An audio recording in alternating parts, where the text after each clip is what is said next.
Welcome back to Interviews from an Undisclosed Location, podcast produced by the John Cotton Dana Library at Rutgers University, Newark. I'm your host, Mark Papianni. In these episodes, I'll be talking with my colleagues and friends here at Dana Library to get a little more insight into their lives in and outside of Rutgers. We'll have an open conversation, but no vintage cars or houseplants between us. Beverages depend on the time of day we choose to get together and talk, and there's always a chance for some insightful information and maybe a few laughs. But don't hold me to that.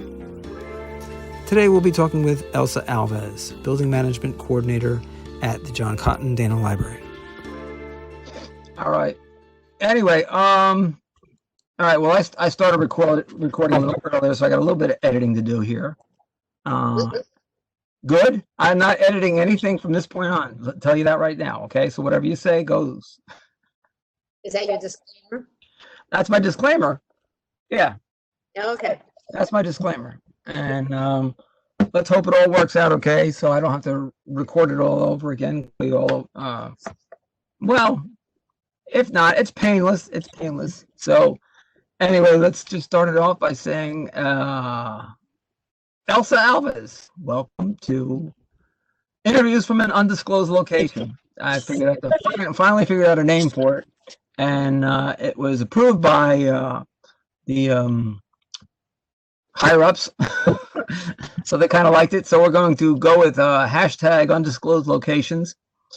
So you can start using that on your emails right now, and you can let everybody know that you've just completed a new interview with me on Interviews from an Undisclosed Location. Or not completed, but you can do that after this is all over, and start using hashtag Undisclosed Locations. I like that name, by the way. Okay, good. I'm glad you approve. Okay, I got your approval too, so all is good. I'm not going to change it anymore. Perfect. I don't know how I came up with it so quickly, but or so easily. But That's the orange in you. the what? Oh gosh, tell me about this orange. And what are you? A blue? No. I am tied between green and gold. Green and gold, meaning what? Actually, you're also green. You have to have green. Green is sort of like you see the big picture, grandiose ideas. Also, like a very logical thought processes. Mm-hmm. Does this all stem from a book that was written a number of years ago? What color is your parachute? I don't think so. No. Well, maybe it's a shortened version of that. I don't remember. I don't know the history, but we did that test a couple of times. What test was that? The true colors. That's what it's Oh, called. the true colors. That's right. The true colors test. Yeah. And it lets you know your characteristics and your personalities and your strengths and your weaknesses. And we've determined that you and I are complete, total opposites. Opposites. Yes. Complete, total opposites. Yeah, because I'm also gold. I'm tied with gold, and gold is. And the funny thing is that I think I've taken it 3 times, and each time I was tied with those 2 colors. The third color being blue. The last color is orange. And orange are like total polar opposites. Mm-hmm. So, And is that what makes us so compatible with each other, I guess? no. I just drive golds crazy. That's right, we do. I strive for it every day. Keep your life interesting. So you just got back from you just got back from Europe, right? You were in Portugal? Yeah. Yeah. Had a family emergency, so. Well, okay. But as far as flying goes, with this whole COVID thing, I mean, I just took a brief little flight myself. I think we discussed that earlier. But how did you find it traveling this time? Well, let me ask you, flying out there, did you fly out of Newark, number 1? Yes, I flew out of Newark.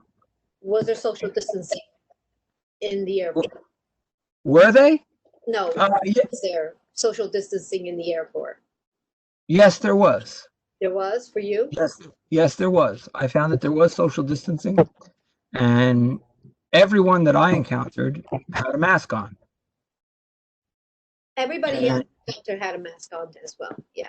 The social distancing was not existent. really, Yeah. and this was out of Newark. Yeah, I flew out at the end of June. Okay. So there was at least uh, trying to check in my bags. Everybody was on top of each other. Wow. So And that's unusual because they do have everything pretty much spaced out with the footprints on the floor, the little markers on the floor. and I been the people, but nobody was enforcing it either. Oh, really? What about once you got on the plane? It was a full plane. There was 350 people on that plane. Oh my. Can I ask Everybody wore a mask. It was a. which airlines did you fly out of? I don't. If we're recording this, I don't want to. Okay. I was. Did they leave the seat in between people vacant? No, they didn't. it was, No. It was full. Oh my. and it was the big boy because it's 2, 4, and 2. What is that? 727 or 747? It I don't know what it's called these days. It looks like a 747. was huge. Well, I flew on a much smaller plane, and there was three and three, and I won't mention the name of it, but it starts with a D and it ends with an Elta, and so each seat in between, the middle seat was kept vacant, which I thought was great. The Delta, I mean, that airlines is doing a wonderful job, I thought, as far as keeping people safe, keeping people apart from each other. Now we're Really?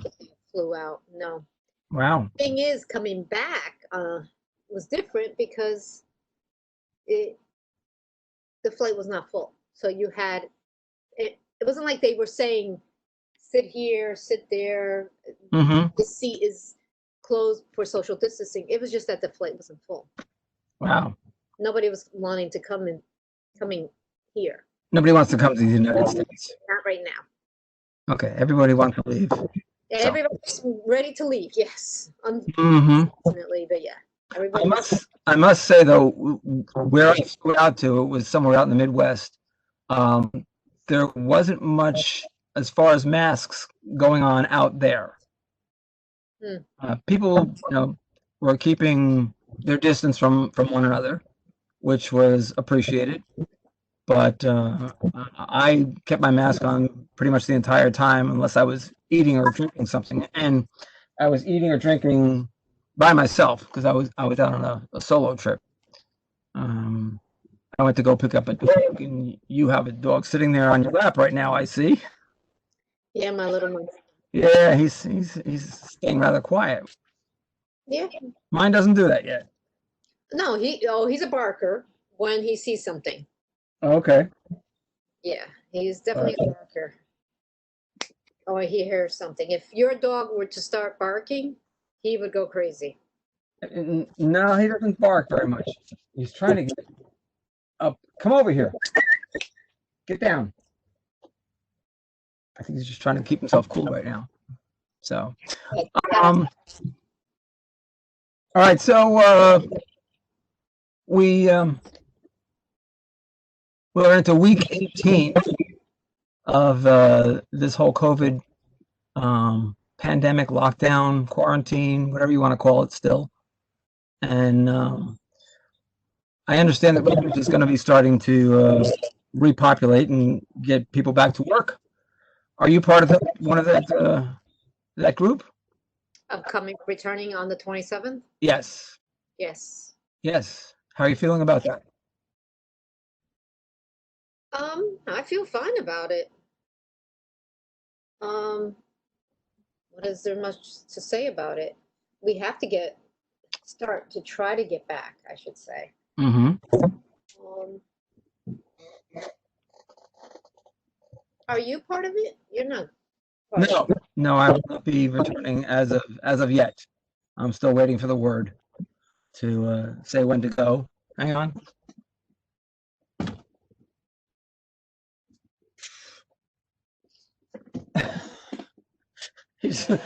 My guy just wanted to take a jump up over here. And what's your role going to be once you return? I'm dealing with anything pertaining to the building. So trying to get the building prepped for it. To me, it's nothing new going in there because I've been routinely going there to check on the building. Mm-hmm. So going forward, I guess my role will continue as what it's been in managing the building. Ensuring that it's ready, clean, prepared, safe, and sound for the return. In addition, dealing with the construction that's going on. So, What can you tell us about the construction? You know, people who are going to be listening to this. There's new construction going on at the library. I think students and faculty, I think, know about this, but other people who don't know about it, what can you tell us about it? well, it's basically an addition of the stairwell, a new stairwell, and a new high-powered or high-speed elevator that goes from the basement or the lower level to the fourth floor. It looks beautiful from what I'm seeing. It's actually coming to fruition what the drawings were. And the third floor, the actual third floor will be a beautiful space for the P3. It's been quite some time that third floor has been vacant. We know Since that section has been built, that's been vacant. and that's been since 1994. I understand, right? Yes. Mm-hmm. So And the third floor is going to be populated by who now? the P3 collaboratory. The P3 collaboratory. So hopefully sometime this fall it'll all be done. Okay, well, let's keep our fingers crossed. Yeah, I don't want to give a date because I don't want to also jinx us. No, It sounds like it's at the tail end. well, good. Progress, I mean, it had slowed down during the onset of COVID, Mm-hmm. with, understandably so, with the fear of, the construction workers coming in contact with other people. So it slowed down for a little bit, but it picked up. And now we're at the tail end. And I see the light as You see the light? product. The new elevator is actually almost fully installed. Well, that's good. The stairwell, it goes all the way up to the fourth floor. And the third floor looks pretty cool so far. What I see. But Well, I haven't seen any of this. not to mention the new area that's for the Rutgers Newark Archives on the fourth floor, On the fourth floor. Okay. across from IJS. IGS. So that's also a new. Good. When do you anticipate we'll be seeing students back on campus? Well, from what I understand, there is going to be a small amount of students on campus. Mm-hmm. I don't know what the number is, but for the fall. But as far as coming to the library, we are doing the curbside pickup starting August 3rd. You want to explain a little bit about the curbside pickup, how that's going to work? I just got a fist shook in my face. No, you didn't. No, I can give you very general details. I mean, Well, it would be, beneficial to people to know what to hopefully expect. you can, if you're a Rutgers student or faculty, you can request the books to be picked up from the library. And you request it through the catalog, quick search, and then you're set up with an appointment date that you come in to pick up the books. They'll be put placed in the area in right close to the guard's desk. This information is as of this moment. Okay. Things are, of course, subjected to change depending on what's going on with COVID.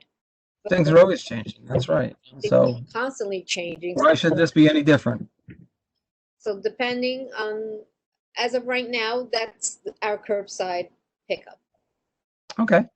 You make an appointment. You order the books. Basically, you request the books with the library catalog, and it's checked out to the individual, and an appointment is made for the person to come in and pick it up. And it'll be stationed right next to the guard's desk. And you come in during your allocated appointment and you pick up the items. And the guard will be checking the IDs to verify that it's the same person. Oh. That's, I mean, since we're not on the curb or a corner. That's true. For people who don't know, the Dana Library is located like in the center of the campus. We have University on one side, Martin Luther King Boulevard on the other side, Bleecker Street, and then Warren Street. The library is located right in the middle of that block. So even though the address is 185 University Avenue, there is no in the middle of the campus itself. So the middle of the campus, right? But that should go well, actually. Good. But and the library is only going to be staffed by approximately 25% of the staff right now. Is that what I'm hearing? No. The 25% occupancy is what you probably are hearing. Is if when we do open to the Rutgers community or open in general. The talk at the moment, at this time, is that it's only 25% occupancy. Okay. So, as of right now, it's most of the staff will be returning. Okay. That's good to know, too. All right. That deals with the collections because, the staff that are returning are dealing with the collections themselves. Okay. And that's to start the curbside pickup. Yeah, facilitate, the ease of getting books, getting reference material, for what they need the library for. So. All right, well, let's talk about something else. I mean, we have all been working from home, and I think you've been finding it relatively easy. Can I say that? Because most of your work is dealing with emails and meetings, conferences, teleconferences, and so forth. So, but once that's done for the day, I mean, you check out finally at 5 o'clock, 6 o'clock, whenever. Yes, we all laugh at something like that, because it seems like, well, since we're home, we're pretty much working all the time right now. We're pretty much. It's hard to stop to know the boundary, right, between work. Yeah. And it's sort of blurred at the moment. Right. I was always appreciative of people like authors and so forth.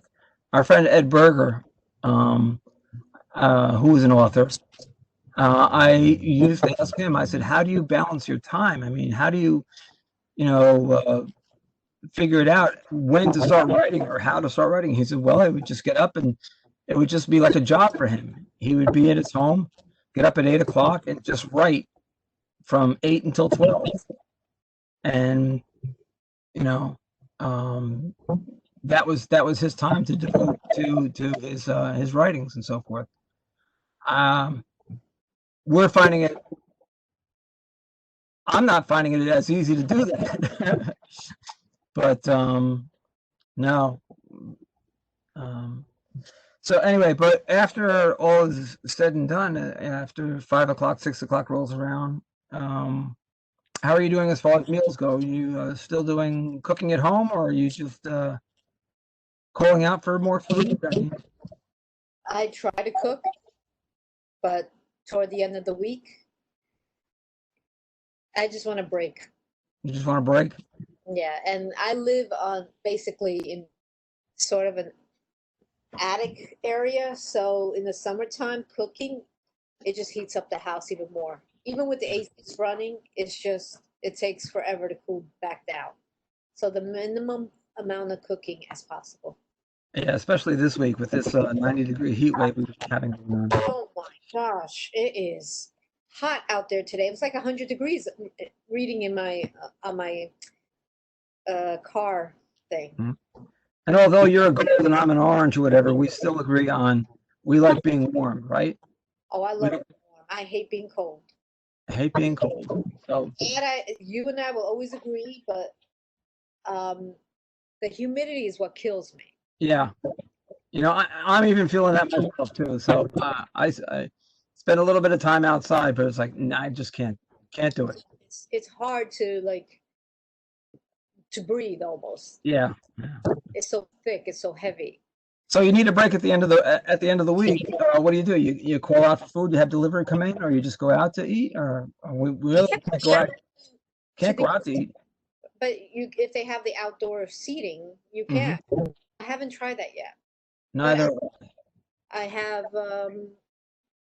either a pizza place or a local pizza place, or a Portuguese food place that I frequent. You've been down at Rutgers more than I have, which is none. Me, as our friendly local friendly neighborhood pizzeria still there, Robert's Pizza? I don't know, but I could say today Seagri is still there, the Indian barbecue place. Okay. I had food from there today. Oh, you did? Okay. I was like, oh, thank you. You think the businesses are thriving? You think they're not thriving, but I'm glad they're still there. I'm hoping as like us, the staff that are returning, frequenting those places, because I'm sure they took a hit. Yeah. I remember in one of the, I was going to the library to check on it, maybe once a week, and it was like a ghost town in that area. Yeah. And those small businesses, I'm sure, took a hit. That's pretty sad. I may have to do an interview with some of our friends from the local eateries around there, McGovern's and Robert's Pizza and La Cucina. I think Seagri was using, had that Grubhub and Uber Eats and all that stuff. They were using that. So I don't know how much business they got, but they're still there, which is great. All right, good. But yeah, I didn't walk by Roberts, so I'm not even sure how Roberts is doing, or any of. Actually, didn't. I wonder how. What do you call it? Next to Roberts? Kilkenny's and McGovern's. Well, McGovern's, I understand, has started outside dining. They've posted a few photos and so forth. Kilkenny's doesn't have the space, do they? I don't think they have the space to do it outside. They can do it on the sidewalk probably, and that's I don't know what the city ordinance are, but they do have space. They have the doors that open right out onto the sidewalk, onto Halsey Street right there. So they may be able to take advantage of that. Yeah, because we don't want these places to close up. No. So I've been wanting to go down and get a slice of pizza, or just get an entire meal from Roberts, because I miss those guys, Allie and Josh, and all the guys who work in Roberts Pizza. Hello, how you doing? We miss you. We want your pizza back. Yeah. So, but you're practicing social distancing, obviously. When you go shopping at the stores, and you wear your mask, obviously, right? Yes. Do you have your choice of masks? I say choice of masks because there's the medical surgical mask, or there's the fashion mask where people have designs and so forth on it. Or then there's the other mask where people just take their shirt and pull it up over their face. I have a gator. I actually have two gators, running gators, or for the hikes. I have two of those. It depends on the weather. It depends on what I'm doing. I have the cloth ones are my favorite. I have a few of those, different types of cloth. Mm-hmm. I had gotten some from a local person that was making them when the onset of this, and there were no masks to be found. So Right.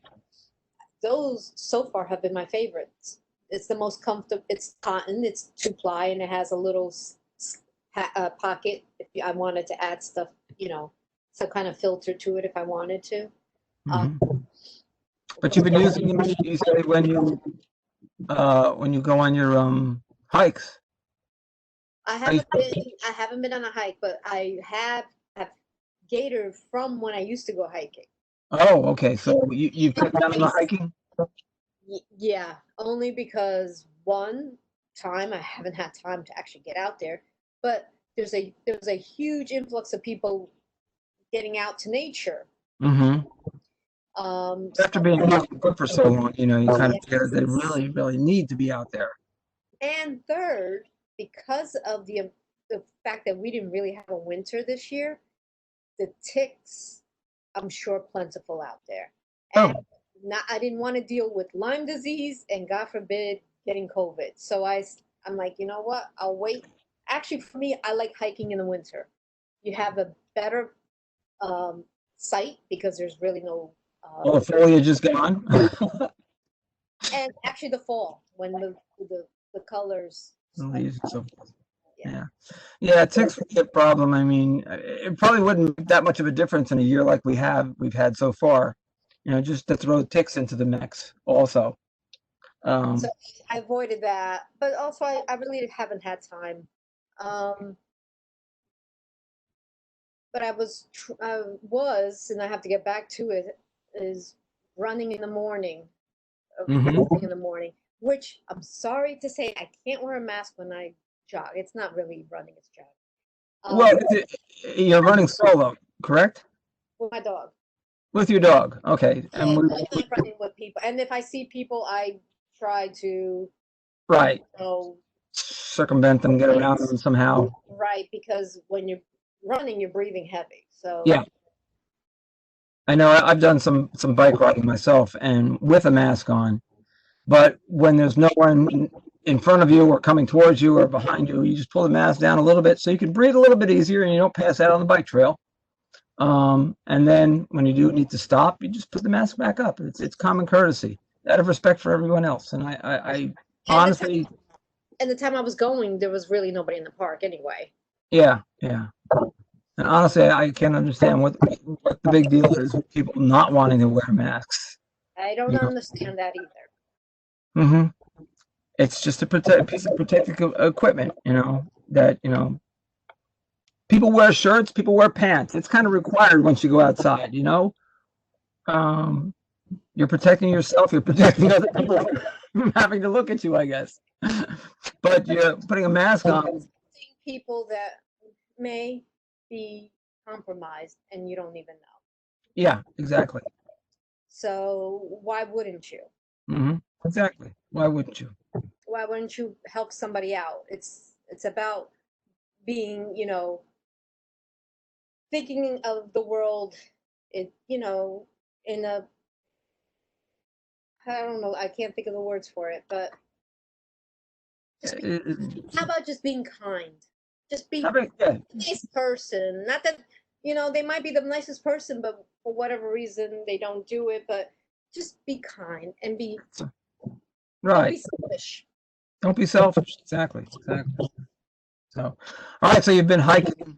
I used, Well, yeah, you used to hiking, and I know you were boxing also. that came to a halt That because of came to a halt too. So those are two. What's another guilty pleasure you have? I restarted.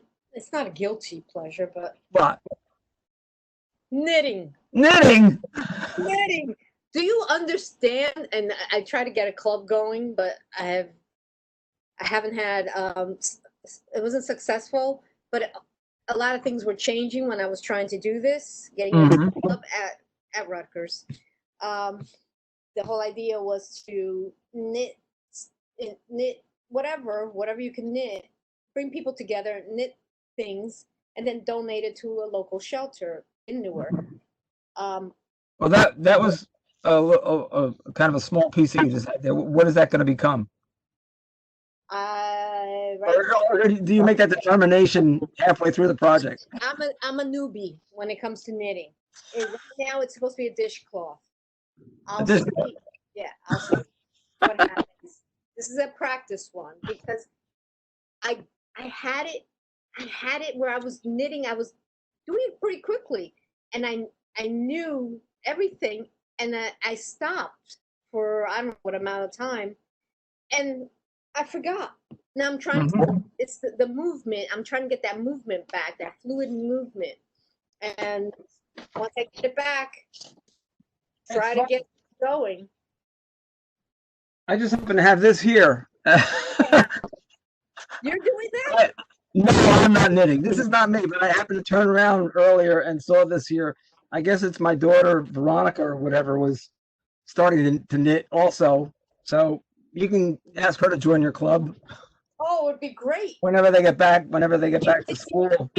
Listen, it's very therapeutic. I recommend everybody try because it's the concentration and the counting and that constant. It's very therapeutic. Okay. I don't know if it's for me though. I really don't think. I don't think it's for me. I'll find something else to do instead. No. You're gonna give it a try.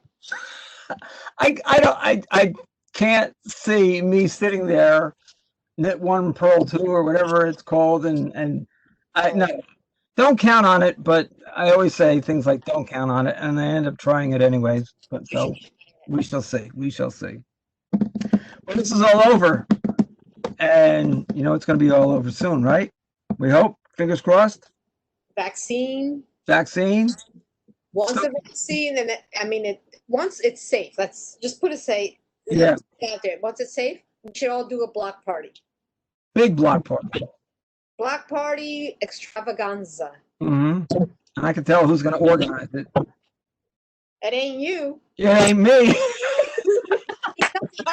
It's the gold. It's the gold. Who's going to organize it? So rest assured, it's all in good hands. And there will be meetings upon meetings. Hold this block party.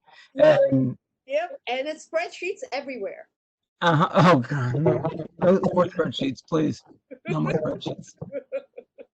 But what's the one besides the block party? What's the one positive thing that you saw that you can foresee coming from this this whole ordeal, which we never really thought we'd experience like this, anything like this in our lifetime?